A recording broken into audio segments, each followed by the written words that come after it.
Class 10 board exam preparation, new topic, that is case study related to coordinate geometry.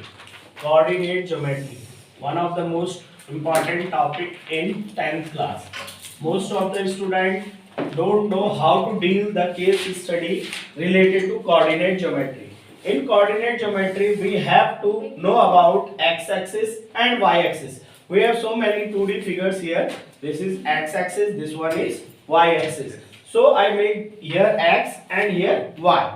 Now there are three sports activity, three participant are there. Sports activity हो रही है school में, उसमें तीन participant है, एक तो है निहारिका, एक रश्मि और एक प्रीत। अब इन तीनों के बीच में कंपटीशन हो रहा है रेस का। जो y एक्सिस में है, इधर आपके फ्लावर पॉट लगे हुए हैं A से लेके D तक। There are 2 points at the bottom A और टॉप में D। इसके बीच में 100 फ्लावर पॉट है और इट मींस हर फ्लावर पॉट 1-1 मीटर के गैप पे है। हर flower pot 1 meter in between distance है। तो अब A अगर 100 फ्लावर पॉट है तो टोटल डिस्टेंस कितना होगा? 100। Speak loudly. Total distance 100 metre. 100 metre is distance between A and D। तो ये कंफ्यूजिंग वर्ड है कि सर इसमें तो 9 या 10 या पेपर में तो केवल ये था। तो आपको ये पढ़ना है कि फ्लावर पॉट टोटल कितने हैं और उनके बीच का गैप कितना है। उस हिसाब से आप डिस्टेंस इधर का क्लियर कर लोगे कि 100 मीटर है। इट मींस ये 100 मीटर का ट्रैक है, ये तीन बच्चे उसमें रेस कर रहे हैं। तो जो निहारिका की पोजीशन हमने निकालने की, निहारिका जो है what is the question? 1/4 of AD। Niharika जो भाग जाती है वो 1/4 ऑफ AD। अब बच्चों को यही पता नहीं कि AD क्या है, तो AD है 1/4 AD। अब AD हमने कितना बताया अभी आपको? 100। तो 100 means 25 metre. It mean Niharika की जो पोजीशन है वो है y एक्सिस में 25 और x एक्सिस से 2। तो 2,25। इट मीन सेकंड ट्रैक पे 25 मीटर पे निहारिका ने अपना फ्लैग लगा दिया, पॉइंट कर दिया। अब जो सेकंड गर्ल है रश्मि, वो 5 ट्रैक में रनिंग कर रही है, 5वें ट्रैक में, क्योंकि नीचे 5 ट्रैक है और अब उसका डिस्टेंस बताना है। तो हम यहां से देखेंगे उसका डिस्टेंस, लेकिन अभी हमारा काम है पहले निहारिका और प्रीत का पोजीशन बताना, because first question deals with what is the position of Niharika and Preet. This is first question related to case study. What is the position of Niharika and speak loudly, Preet. We have to determine the position of these two participants. तो हम प्रीत और निहारिका पे target. प्रीत की जो position है वो क्या है, कितना है AD का डिस्टेंस? 1/5। तो 1/5 डिस्टेंस प्रीत AD। तो AD हमारे पास कितना निकाला हमने? AD 100। It means 1/5 of 100। तो what is the answer? 20 metre. तो जो प्रीत की पोजीशन है वो किस मीटर पे है? 20 मीटर इन y एक्सिस और 8 पे क्या है उसका x एक्सिस का ट्रैक, यानी 8,20। This is the Preet position and answer of first question. आ रहा है? फोकस आ रहा है, बिल्कुल बढ़िया। चालू हो गया। Now next part related to case study. What is distance between Niharika and प्रीत? इनके बीच का डिस्टेंस निकालना है।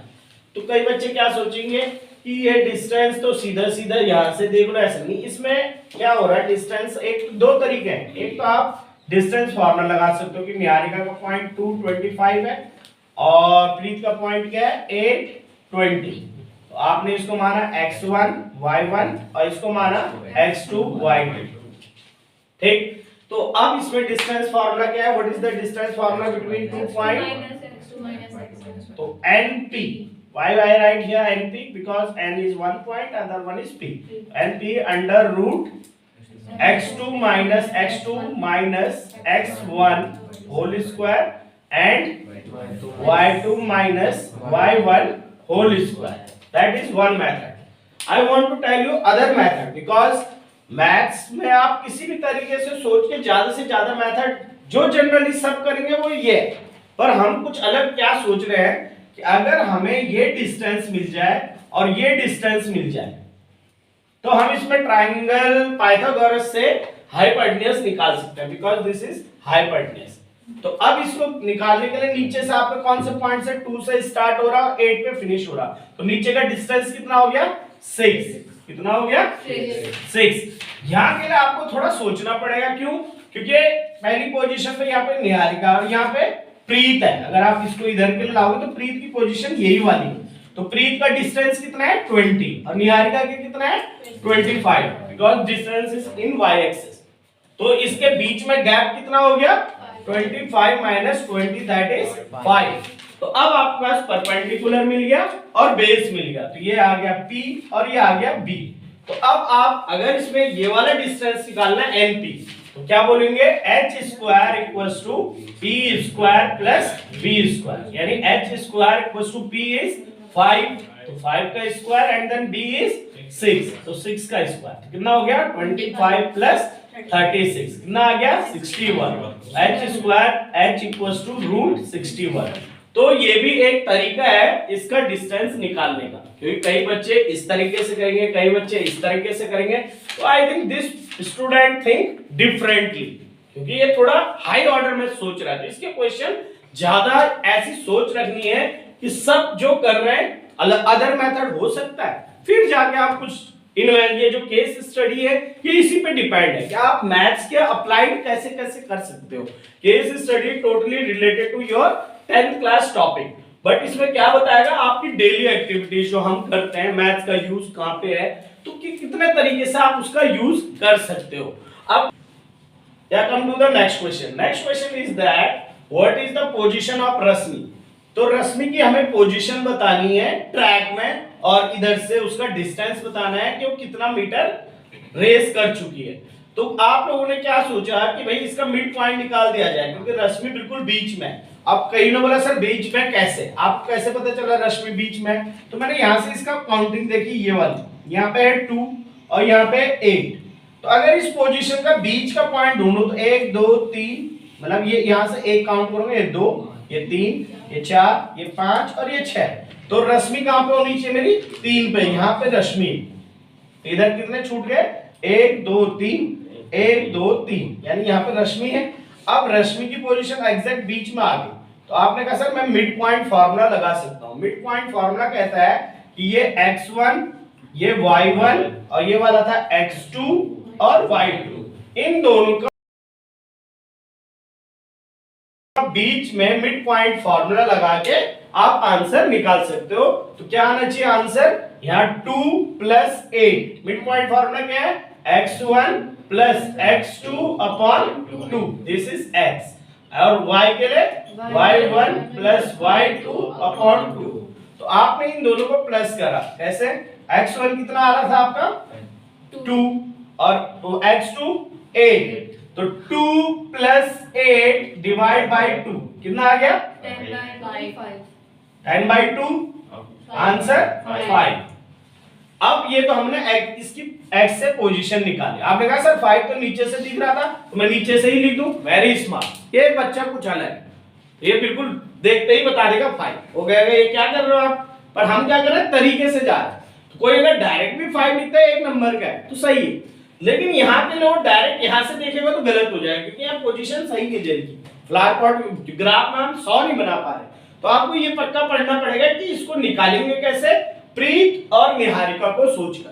तो आपने कहा अगर इन दोनों के एग्जैक्ट बीच में है तो आप इधर के लाए, तो आपने निहारिका और प्रीत की पोजीशन देखी कितनी है 5, ठीक। एक तरीका तो ये है, और एक तरीका है y को जोड़ दो, क्योंकि ये पोजीशन y की तो बता रहे हैं। तो 25 प्लस 20 यानी मिड पॉइंट लगा दो y वाले में, तो y वाले में मिड पॉइंट लगाओगे तो क्या आएगा 2। अब हमारा क्वेश्चन है कि सर इसके दो मेथड है, एक तो आप इसका मिड पॉइंट से देखो 25 प्लस 20 डिवाइड बाई 2, तो 45 बाई 2, तो आंसर कितना आ गया 22.5। एक तरीका ये। अब दूसरा तरीका जो बच्चा कुछ अलग सोच रहा हो, क्या सोच रहा है, इसको देख के निकालो, उसको मिड पॉइंट फार्मूला भूल गया पेपर में, तो अब अलग तरीका क्या है दूसरा, तो ये बहुत आसान है, जिसको कोऑर्डिनेट समझ आता है, एक्स एक्सिस क्या है, वाई एक्सिस क्या है, वो डिस्टेंस के हिसाब से भी निकाल सकता है, पोजीशन के हिसाब से। यहां से सोचा उसने 5, इधर से सोचा उसने कि इन दोनों के बीच में अगर रश्मि है एग्जैक्ट बीच में, तो निहारिका की पोजीशन कितनी 25 और इसकी क्या थी 20, तो एग्जैक्ट बीच में कितना डिस्टेंस बच गया 5 को उसने ब्रेक करा और क्या लिख दिया 2.5, क्या लिख दिया 2.5।